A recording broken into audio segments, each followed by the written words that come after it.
party loads aboard the Sea Wing. The captain of the Sea Wing is Grandmother Black, a woman who is of who has no takes no amount of slack.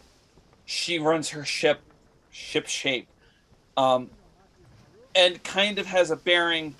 You kind of look at her and you look at the way that the sailors go around, and you think to yourself, "Is this a pirate ship?"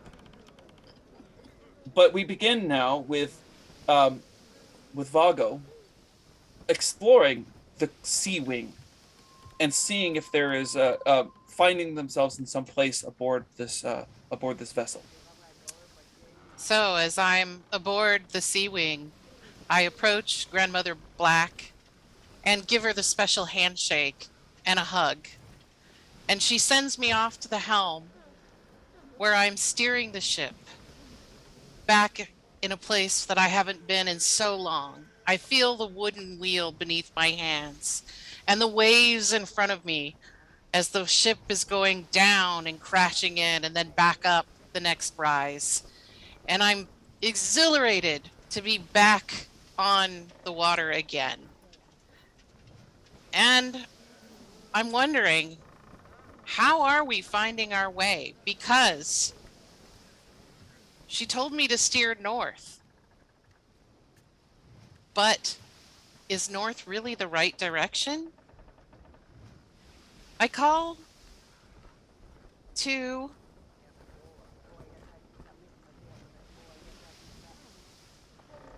Night and ask her about the compass that I've heard that she has, and wonder if that might make a difference in us being more efficient on this trip.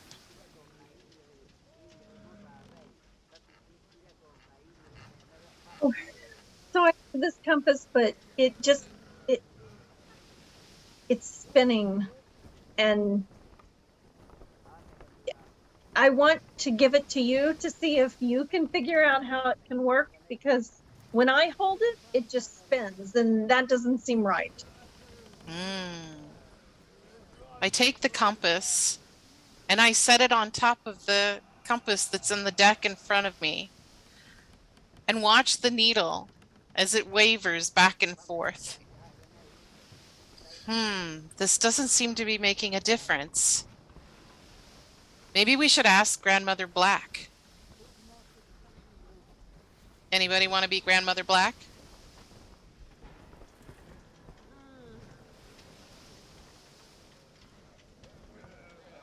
If not, I can be Grandmother Black. I'll do it.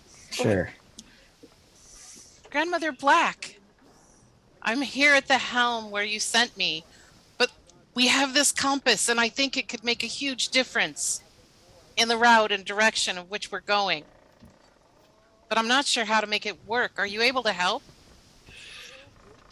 Let me take a look at this.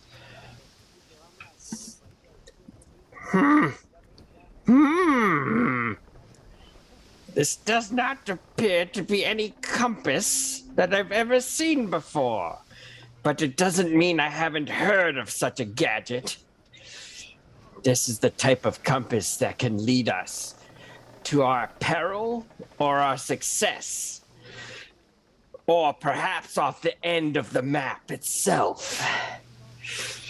If you hold the compass up in the midnight starlight, it will point us to a direction that will either be our undoing or our great fortune. But there is no in between. Thank you, Mother Black, for sharing this information.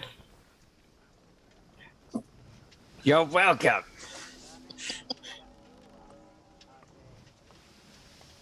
All right. I think that answers the question of how you will find your way. But in another part, Piccolo wanders and finds themselves in a different part of the ship.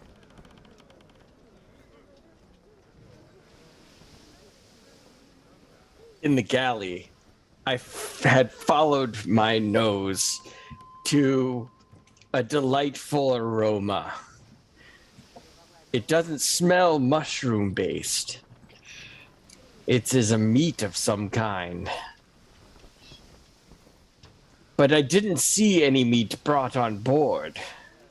There was no animal or livestock. It's not fish, but it's a meat I've never tasted before. But it is a smell that is somewhat familiar to me. Where have I smelled this smell before? This smell of cooked flesh. It somewhere in the back of my mind. Something stirs as I plunge my spoon into the stew and see chunks of meat float to the surface. Where did this meat come from? Well, no worries. I'll eat it anyway, for it's all we have, and I've eaten much less savory looking items. As I chew on the meat, it doesn't taste like anything familiar. It's like pork, but not quite. But it's good. As I fill my second bowl.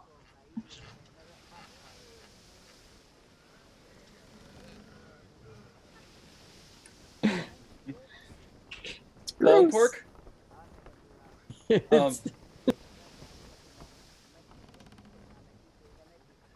That's a bit disturbing. Yeah, and I'm best friends with the captain. Thanks.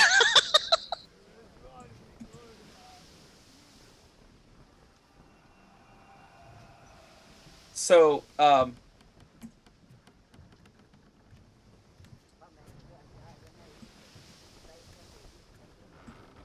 by starlight, or by the light of the moon, the compass leads you off. And after some week of travel, you find yourselves heading towards an island. This is known as the Crystal Island, place of moving light.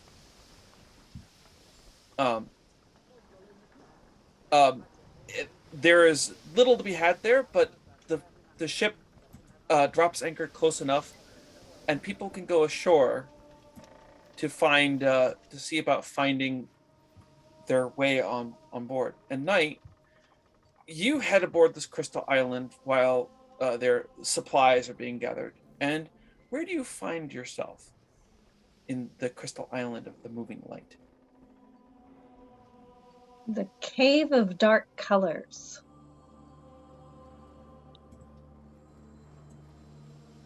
It's your darkest self.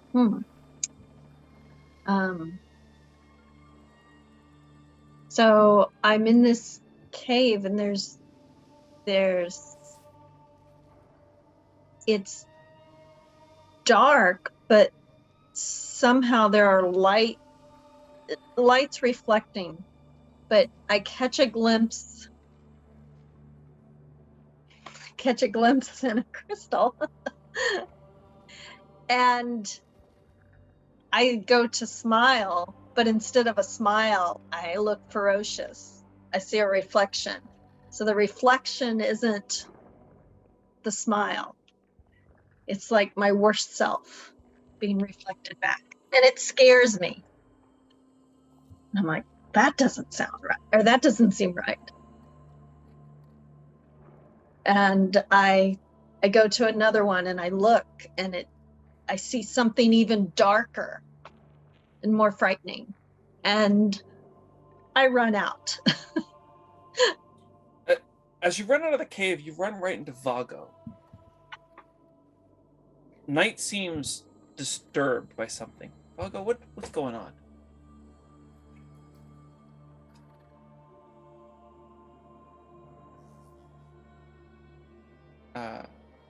You're muted.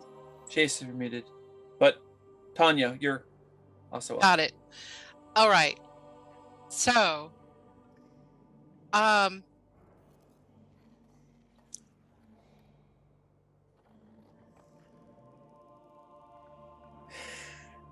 I'm sorry. I got very distracted because there's a giant owl in my backyard and missed what was said. So that's what I was saying. So where am I? Am I picking a new spot or am I joining in? No. So you've gone ashore. Everyone's gone ashore aboard the Crystal Island, looking Got that around. part. And Yep. And the Night has cave of wandered dark into a colors. cave of dark colors, and Yep. you wander in that direction, and Night comes running out, distraught. Okay. Night, what happened? Why are you so upset?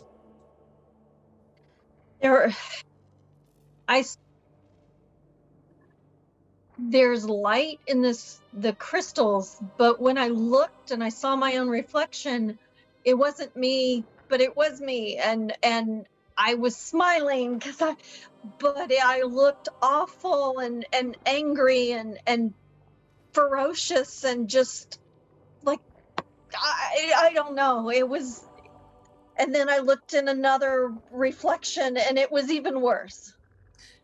Oh, I see. I understand. You ate the mushrooms too. It will be a little while and you will feel better. Don't worry, these disturbing images, they're just from your mind. And it's a part of the process. Did you set an intention? But I didn't eat the mushrooms. You didn't? No. Are you sure? I'm sure. Okay. Well then, you saw... Will you go look and see what you see? Yes, I will go look. So I enter the cave of dark colors and see the reflections, and I look and I see, as I smile, my smile. And I look to see these dark images that Night is telling me about, and I don't see any. I come back out. Night, they just were kind of sparkly.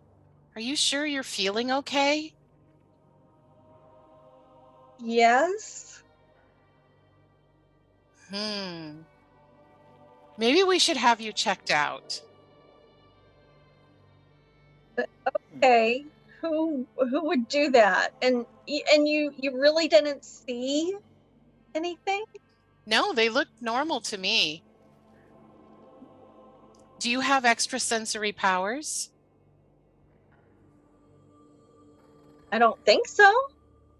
Maybe you should go back in and take another look. Would you like me to come with you? Okay. So we go back in. Yes. And I'm scared. And we look into the crystals, and what do you see? So in this case, Night and Vago are standing next to each other. Mm-hmm. What does Night see in both reflections? So I see a hideous figure for myself. And for Vago, I see a very happy, smiling face. And when I look, I see a hideous face for Night, and I see my reflecting, smiling face. There's something inside you. We need to leave this immediately. I think that's a good place to cut there. As we go on to River, wandering around the Crystal Isle.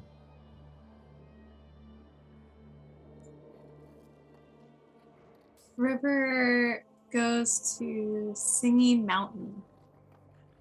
It's really interesting. Just looking around and exploring.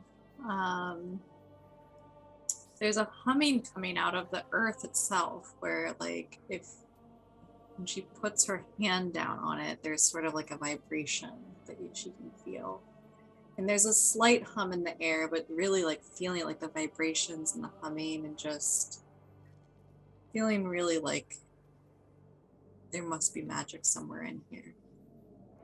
And River thinks to herself, like, if magic is dying, then how do we have a singing mountain? And she's looking around and exploring. She doesn't find anything. But the question remains. If magic is dying, as you've been told, why is the mountain still singing? Oh. With some supplies and maybe some fresh water aboard, you come back aboard the Sea Wing and head off, following the compass by the light of the moon, leading to, before long, you find another island. This island is the famed mirror, where there is where reflections of the sea may look different than the than what you find above land. Once again, because this is how sailing ships work, you are needed to go back ashore to get fresh water and other various supplies and provisions. Harp goes along and sees some of the places aboard this or on this island. As I step foot onto the mirror, my eyes trail along the shoreline, noticing the bizarre, unreal reflections, and I tear my gaze away, not wanting to dwell too long on what isn't. And instead, I find myself drawn to a tower up on a hill, massive, looming over the entire island. And I can't help but move towards it, my hands moving of their own volition to knock on the heavy wooden doors. And I find to my surprise that they open. And does anyone want to play the denizen of this guarded tower? If not, I can play him myself, but interactions are fun. I can be the guard. Mm-hmm. And I hesitate for a moment and ask, who lives here? I live here. What have you found here? What keeps you here? I can't imagine leaving. I walk out and I look at the mirror and I look at the other world, and I know I have to stay here. I have to guard the other world. What is this other world? You can see it, can't you? In reflections on the mirror.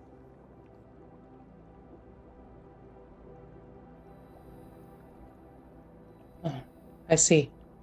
I'd assumed it was just a reflection. I used to think that too. But now I can never leave.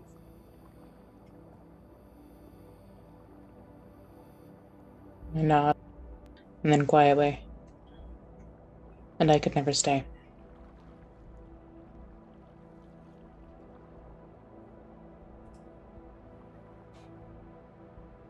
The guard nods. And I guess this is a moment in time. A moment to be savored.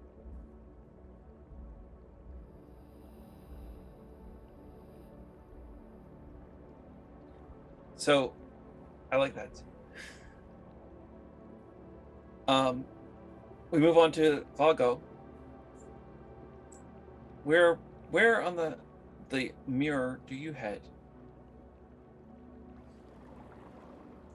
I go to the Holy Prism because I'm really concerned about my friend, Knight, who's struggling so much with what she saw.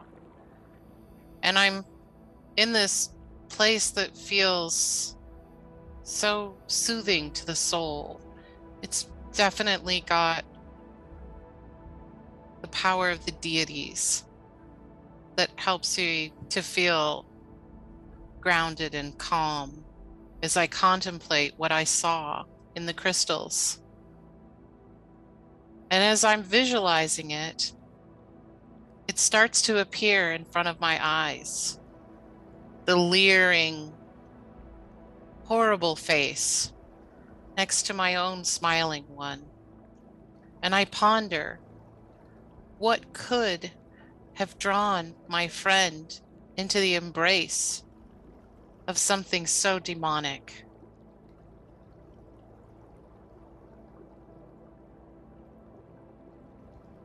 And do you get any answers? No.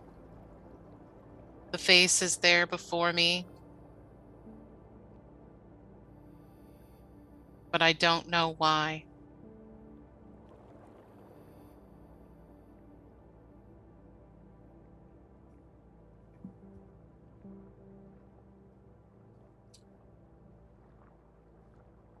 As Vago leaves the Holy Prism, they get an idea. They went in, they had questions. They went to see the Holy Prism. They felt it was the place to get answers. And for some reason, they didn't get those questions. How does that make Vago feel leaving? Does that fill Vago with confusion or dread, or does it embolden them to look elsewhere for the answers? Like, this is a question that has answers that they need to solve. Yeah, he feels very sad that this didn't hold the answer. And as he's thinking about it, as he's leaving, he's wondering if the answer wasn't there all along, and if he should have brought Night there with him. Maybe the holy presence in this sanctuary would alleviate them of whatever it is that's binding their soul. So I go to find Night and ask them to come with me to the Holy Prism. And here's the question then for Night. Do you go along? Last time you looked into a crystal, did not like what you saw there.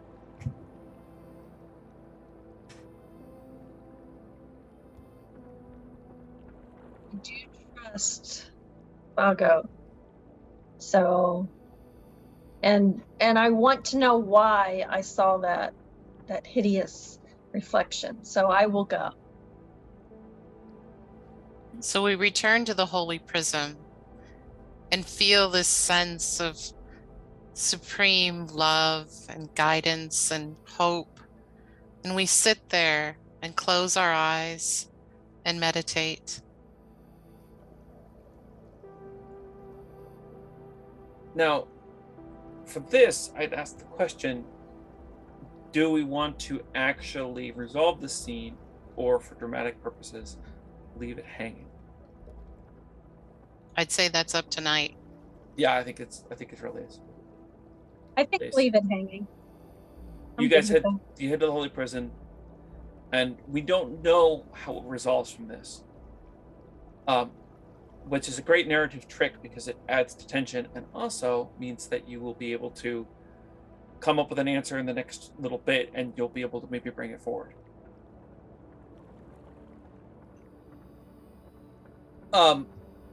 After gaining supplies and getting back aboard the ship, you proceed on further, and the compass has taken you in a strange direction, and at first a dull sound. But as it gets closer, you find this vortex, the mouth of the sea, the thunder, as it's called. And as the ship flows closer to this, which is certain doom, we ask Piccolo what happens as you approach the mouth of the sea.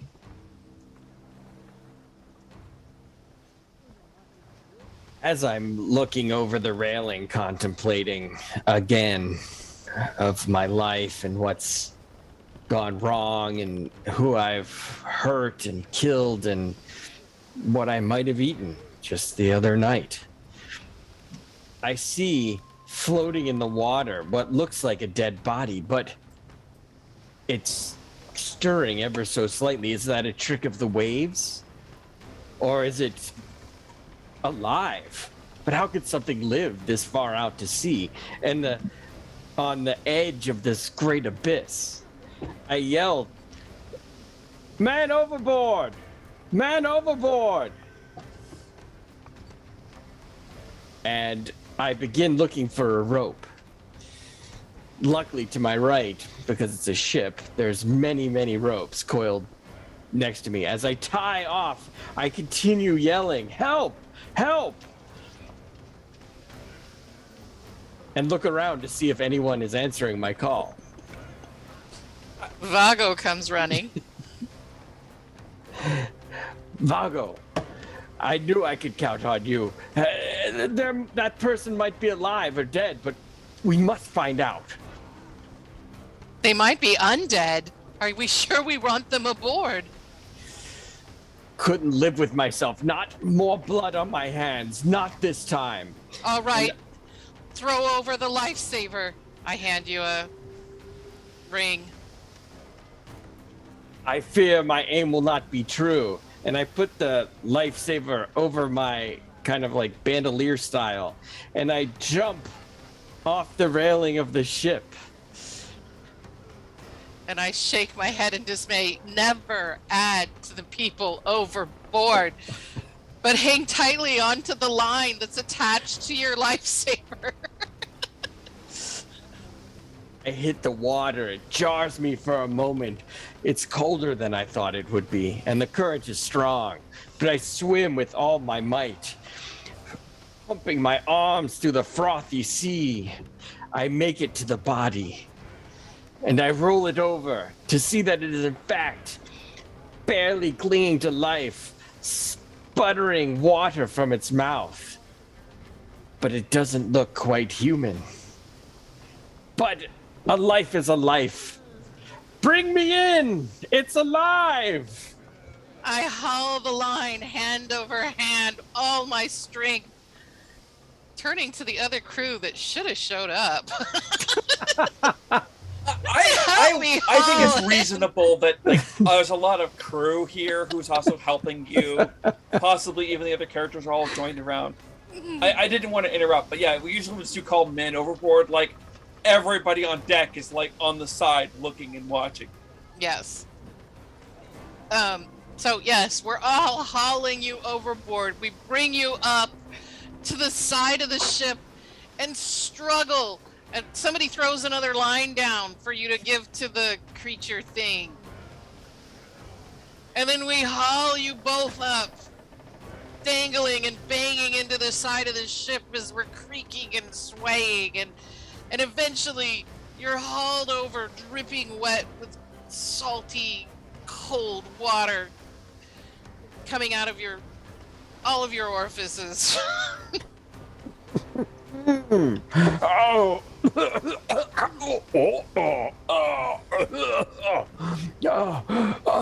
I have saved a life. I am a hero again.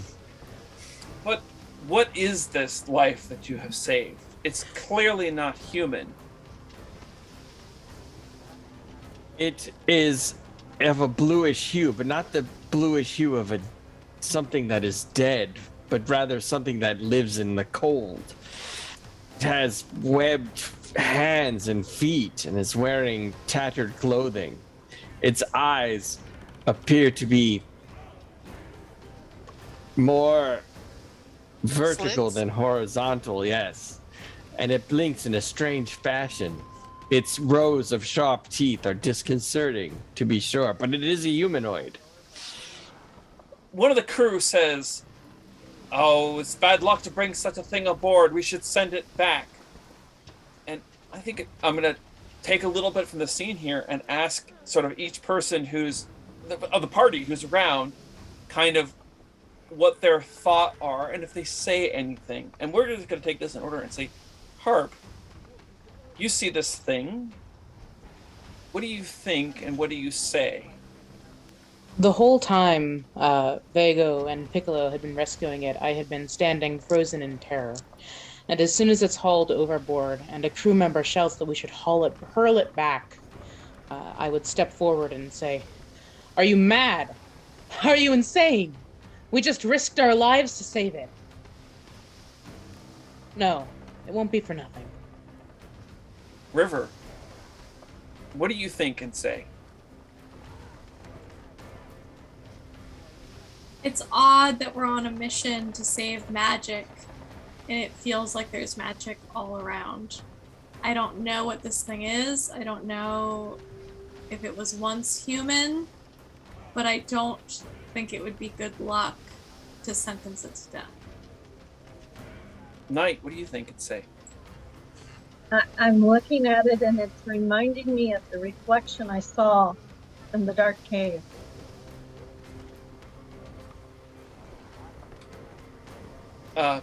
Piccolo, obviously you can't hold it aboard. What do you think and what do you say? I grab a belaying pin as I stand to my feet and say, "The only bodies that will go overboard today will be those who oppose Piccolo the Fox of Mistwood. It stays on board." And Vago, what do you think and what do you say? I think that this thing is terrifying with these giant teeth, and it is well known that it's bad luck to bring such creatures aboard the ship. How can we possibly keep it here? Over the board it should go. I think in this particular case, especially with Piccolo, the Fox of Mistwood, being willing to fight for it, that I think the crew and the captain says, very well, we'll keep it aboard until it can be healthy and perhaps talk to it. Perhaps it lives in the sea and that's where it should stay, but for the meantime, we have rescued them and brought them on. Everyone, back to your business, as she shuffles everybody back off. Now, Knight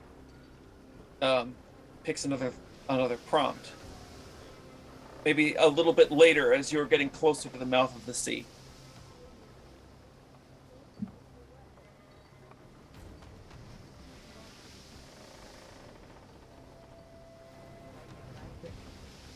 I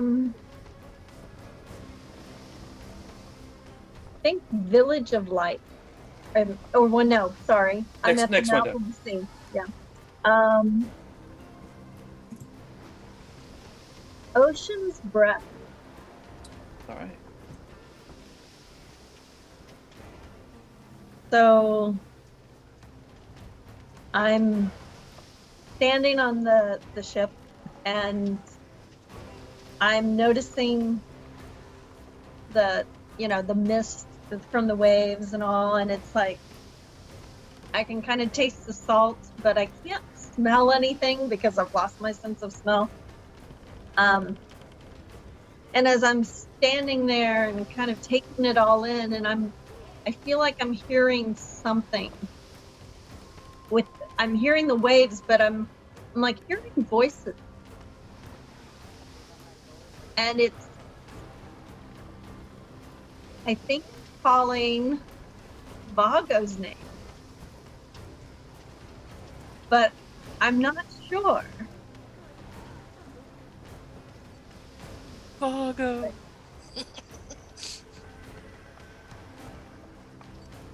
So I'm going to run and I'm going to say, Vago, come here. I come running. What is it? I come forward and I listen. Is that my name? Harry, is that right? It sounds a little like my name. What is it? Is it sirens? Maybe it's just the wind. It's not real clear.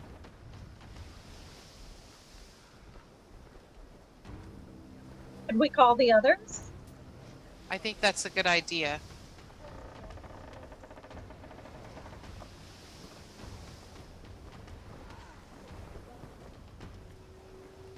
call somebody or somebody volunteer? What's going on? River, do you hear this? Listen. I mean, I knew you were a crab singer. I didn't know the ocean sang to you too. Do you hear my name?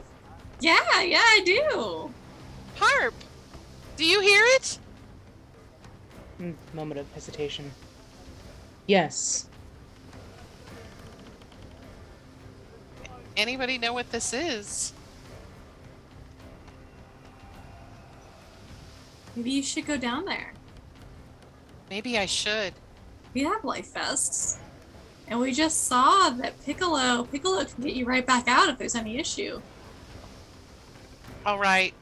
I throw on the life ring.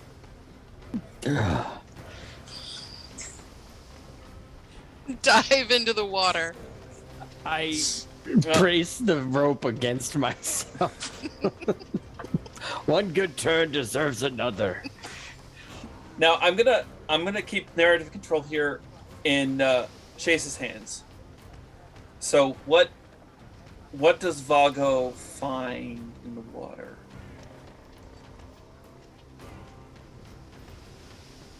Blood.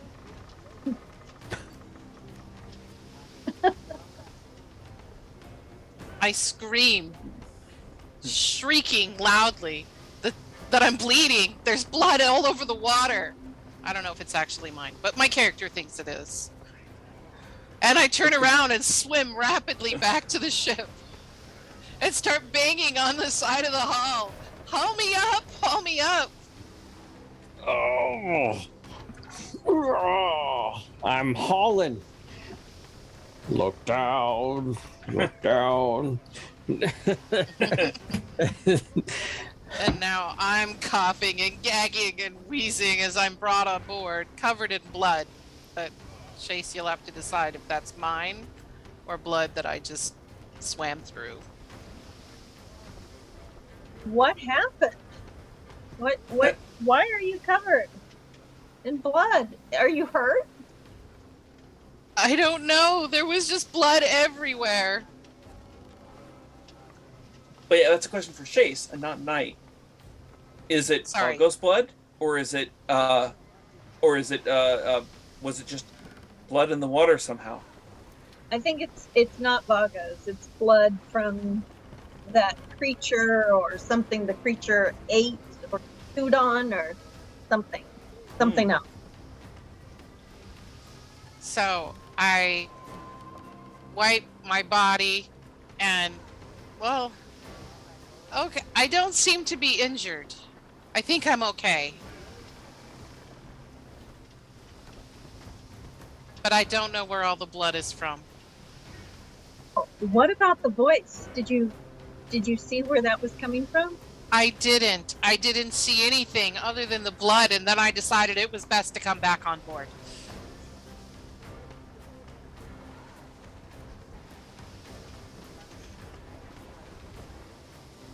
All right. I think that this is going to have to be unresolved. I'm not certain unless you've got something else to resolve the scene, because it seems like there's far more mystery going on than you might think. And Grandmother Black sails the ship directly at the maw and uses the current to take it past so that they get out of the maelstrom and on the way. In a short while, you land in what was once an opulent harbor in the ruins of Crow Hall. This was once the Magus's homeland, and it reminds of Ravenhall, actually. It's like a vision of Ravenhall from the future. Everything is in ruins.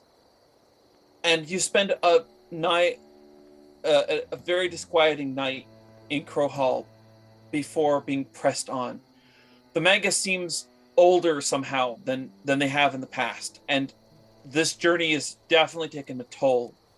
The long sea, when they were at sea, the Magus never left their cabin, and would even not even be seen at meal times.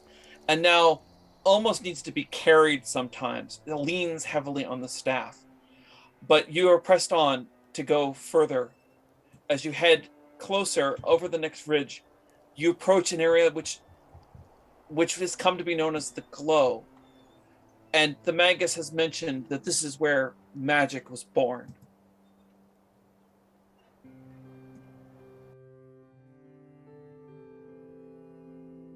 River, I'd like you to pick something here in the Glow.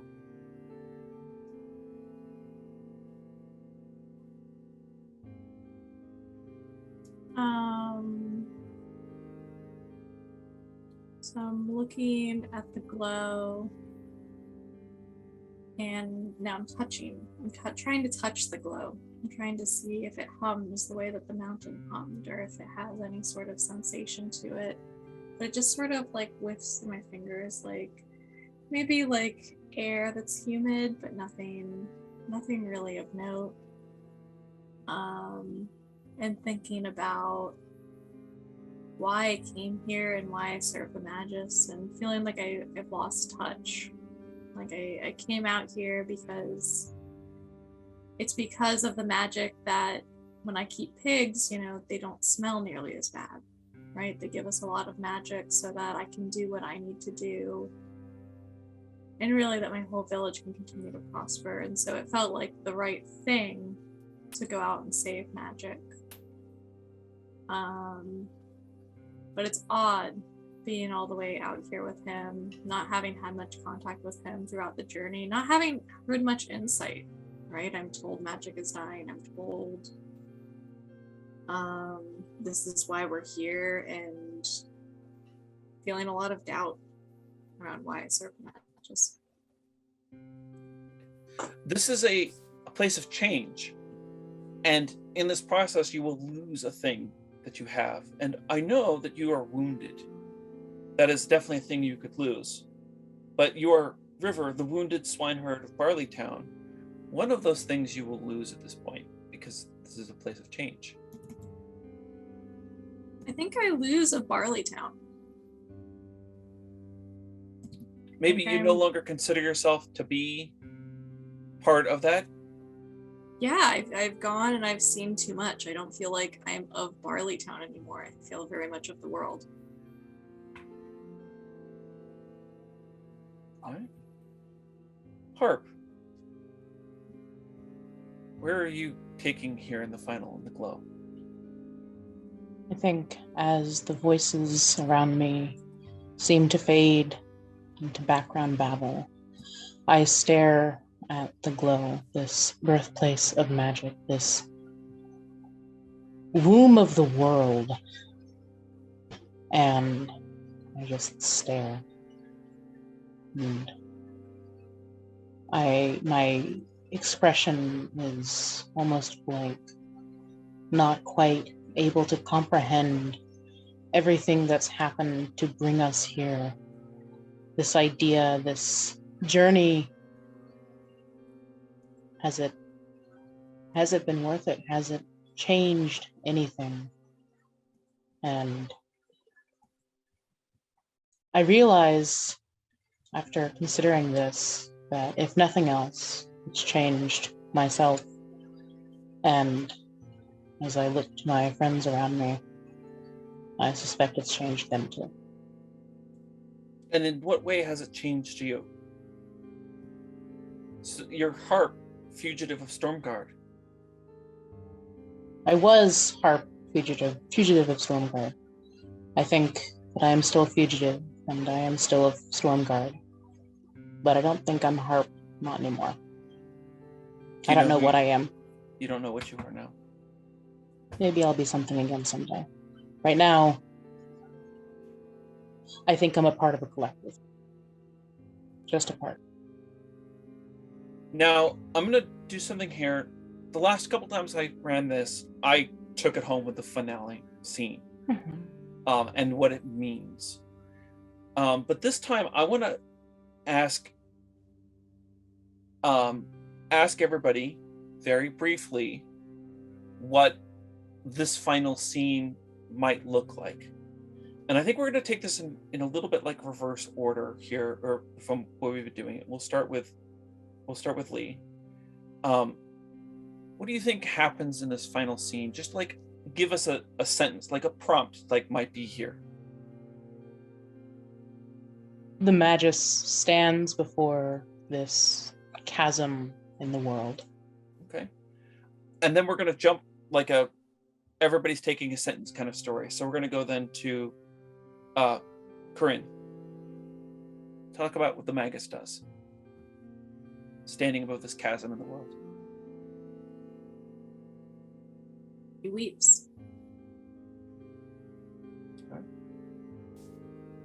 Chase, what happens next? So the glow comes into each of us and through us. Mike? The glow is now, the Magus has leapt off the chasm. The glow is now infusing your bodies. I feel the light permeate the dark recesses of my battered and broken soul, and I feel born anew as I look to my left and my right as my comrades are engulfed in this light, seemingly of no time and of every time. And Tanya. And so as his tears drop into the cavern, with the final hit, the plink of the last tear, an immense light comes over from the cavern through us all and advances throughout the entire world.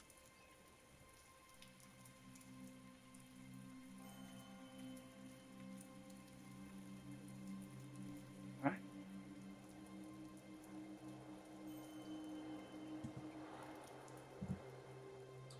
That was Fall of Magic. I want to thank everybody who played.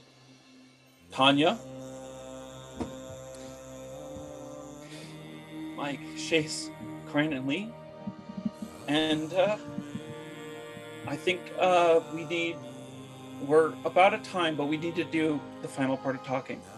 We're going to take a very quick break. And when we come back, I put some questions into the chat. And I want to talk about what those questions, I want everybody to answer at least one of those questions. It's part of the whole story. But I got to take a quick step. So, every single time I've played or run this game, I've cried at the end. This is no exception. This time I didn't cry on camera. But in the video chat, there's a series of questions I just posted in there, and I'd like to go through each person. If you can answer one of those questions, or mention something that you've learned, or maybe your character. The questions being a moment you enjoyed, an appreciation of another player, a surprise, an epilogue for your character, what challenged you, what you might try differently, and an emotion or memory the game evoked.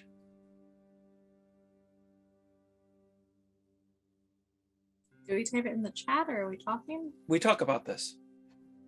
This is for one everybody. bullet at a time, or all of them at once? Just one of those things. Whatever you want to answer. How about if I want to answer a bunch of them quickly? I mean, much of them quickly will work. So a moment I enjoyed was the mushrooms. That was really fun, connecting everything. Appreciation of another player. I actually really appreciate all of you guys as players. And honestly, I'm really kind of hoping we make a game of the bunch of us after all this is over. Epilogue for my character. So I didn't really get to go into much detail on my character, but he was Crab because he was crabby. He was a crabby singer.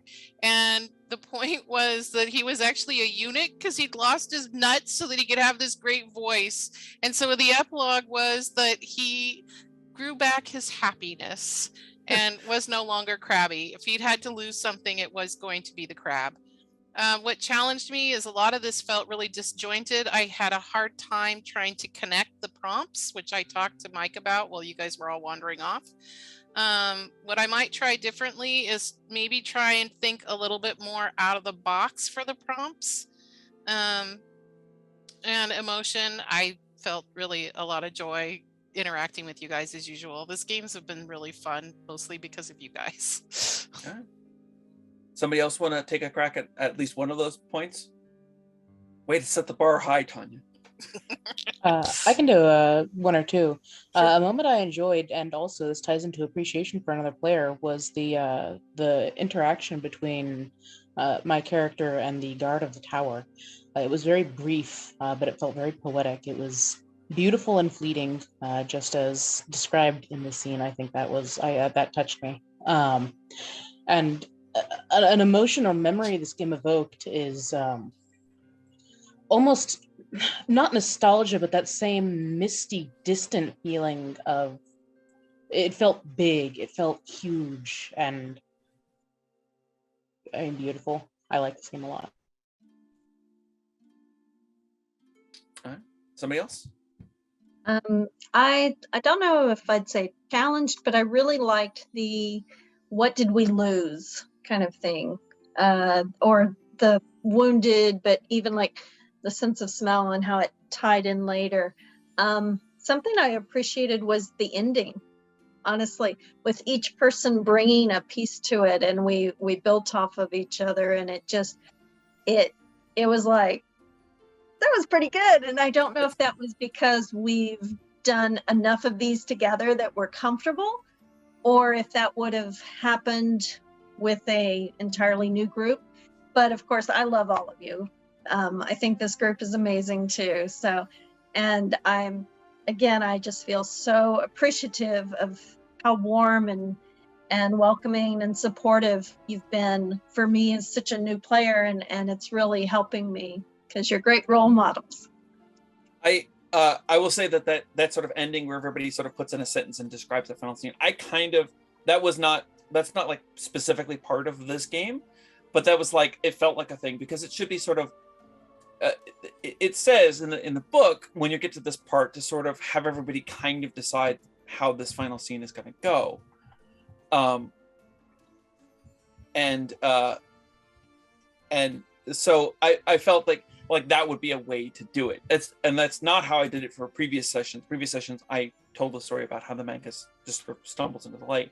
But I actually liked this way that you guys did it way better.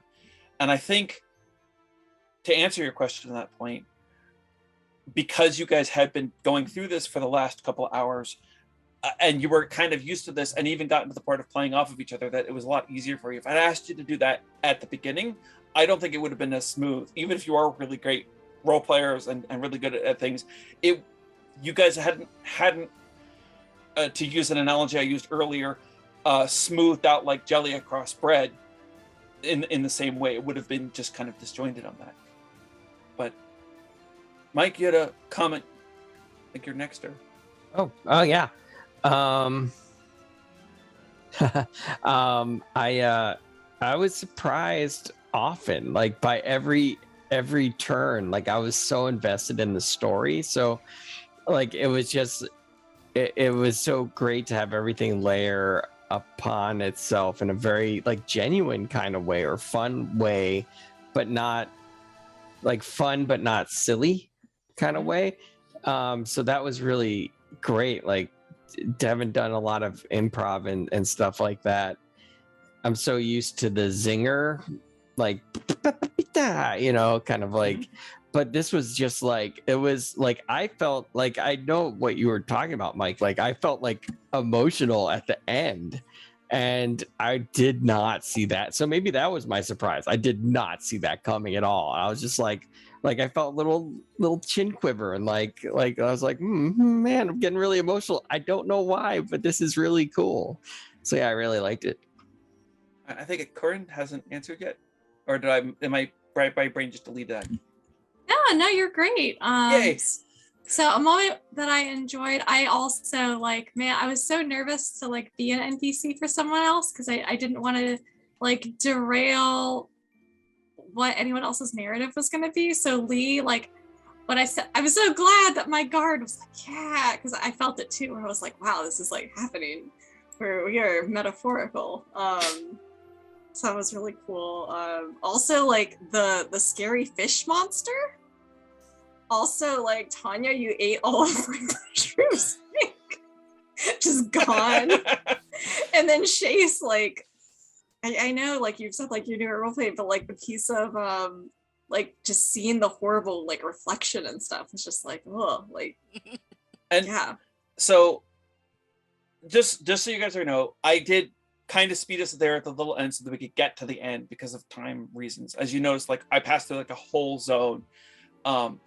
This game, if you were to buy a physical copy of this game, it comes on a scroll that's like 3.5, 4 feet long. It's like 18 inches by like 40 or 45 inches long, and it's like a cloth scroll. And as you put it down and you unroll it, as you reveal more and more zones later, and then it's actually even double-sided. So the underground part is actually on the back side of the scroll, which you could do. And it's like, and so this game, you could play it through several times, even with the same group, and still see different parts and get even different prompts and see how different people play it out. And then the islands are actually on like cards, and there's like a deck of like, I want to say 18 cards that you reveal as many as you need for whatever the story. And so it's like, if we had another hour, there would probably be some more islands, and we would have gone to that, and that fish part hopefully would have had some sort of payoff. But I liked having that in there. Now I got to move this over to the other part of the thing, which is, you guys are therapists or therapist adjacent. How do you think that this game might be useful in therapy? I mean, it's useful for role playing and for as a better GM just to play it. But how might this be useful for therapy? I can see it as facing anxiety for one thing, because it's pretty anxious trying to come up with stuff and having all the attention on you and having to come up, like, I could see that really being like some exposure therapy there. I think listening and social skills, really listening to others, really bringing a genuine, not just like waiting for your time to talk, but like really listening and really engaging. It would be really helpful for what I do, for sure. It reminded me. Oh, sorry. I was going to prompt for somebody else to say something. Go ahead. So right now I'm part of like a Theater Connect group here in Gainesville. So we work a lot with the LGBTQ communities, both youth and adults, and teach improv skills. And the emphasis is that it's therapeutic, but not therapy. And I thought of that a lot when I was doing this, of like ways in which like I think pieces of this are therapeutic, especially when I think of areas with character bleed, like asking for like there's one like asking about parents, there was one asking for like something spiritual. Like I'm thinking about how there are areas there where people may be working things out for themselves internally, and also like really monitoring that line of like I don't know, I'm still sort of on the fence for this with therapy in particular, because I'm having a more difficult time envisioning like specific intervention translation within this story where the clients would have so much control over it.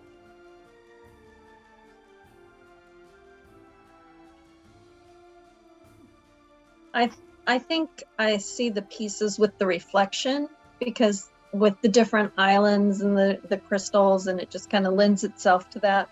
But I could see talking about like past experiences and reflecting on that, and that could be family issues, but I could also see doing something like this with veteran groups, just where they've had different experiences, and then I could see that connection for them. I think potentially if one is willing to homebrew, there could be a number of additional specifically tailored prompts that could be used to, especially if you're working with clients who are a little more open with really digging at their problems. Some more specific prompts could potentially be utilized as well. I like that idea. Yeah, me too. and homebrew is absolutely a thing that you could do with this. These prompts have been looked at, worked at, and are really well and do a very good story. But this general concept of how this game runs, if you're willing to put in the extra work, could be done that. Also, the people who are making this are shortly going to be releasing a sequel game called City of Night, which is also similar, very soon. I'll put a link onto the Discord for everybody if you are interested. If you wanted to get a copy of this, by the way, I'm not sponsored. This isn't my game, but if you wanted to get a copy, there's a link that you can do to get a, like, I think it's like a $15 PDF file, or it's like $200 for the physical edition. It's that scroll. Scroll money. It's a scroll, and it's like coins, and it comes in a box, and it's all of this other stuff. But yeah. I will point out that this group, as you went through there, by the end, it became very clear that while you were told that magic was dying, for this group, it was very clear that that wasn't the case, and that magic was still alive and still well and still working and still being a good thing, and that you guys were even like sort of, there was an implication I felt at the end that you guys were almost being reborn yourselves as magi, possibly, or something similar to that, where it's sort of a new locus of magic. When I ran this, when the first time I played this, which I probably won't forget, we started out and we had kind of agreed that this was going to be a rejuvenating journey. We were going to take the Magus to the glow. They were going to do a ritual, and magic was going to restore, because we had agreed that magic was failing, which was a thing that never is explicitly said, and it comes out as the story. And this is one of the things I like about this game.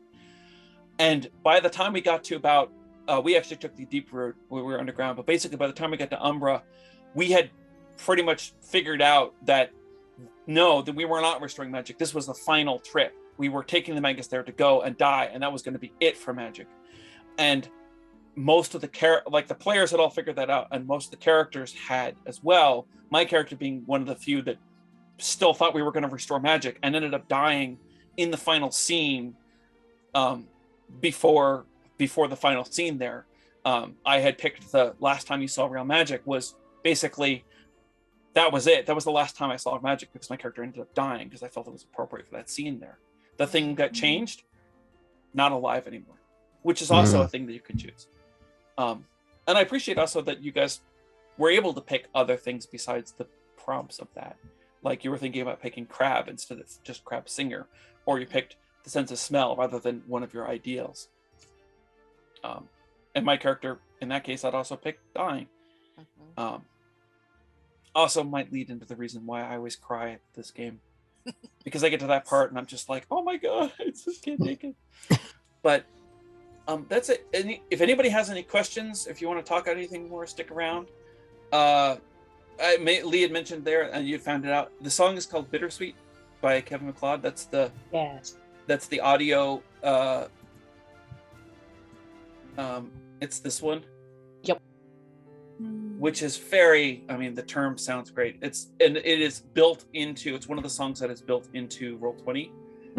I don't know where you might have heard it before, other than maybe somebody had used it previously in a Roll20. I think it must be that, because I think Kevin MacLeod is one of those royalty-free artists that just makes a lot of music. In Computech, which I knew already because he also makes PDFs of graph paper on demand, and is a musician and does all this stuff basically for free. I don't know. That guy's great. But if anybody has any questions or comments, otherwise, it is actually a little bit past time. So you want to go? I can say goodbye. Sure. Bye. Thank Thank you you very much. Thank you. so This much. is wonderful. Thank A you. lot of fun. Thank you for running this. It was a lot of fun. Thank you all for playing. This was great. Great.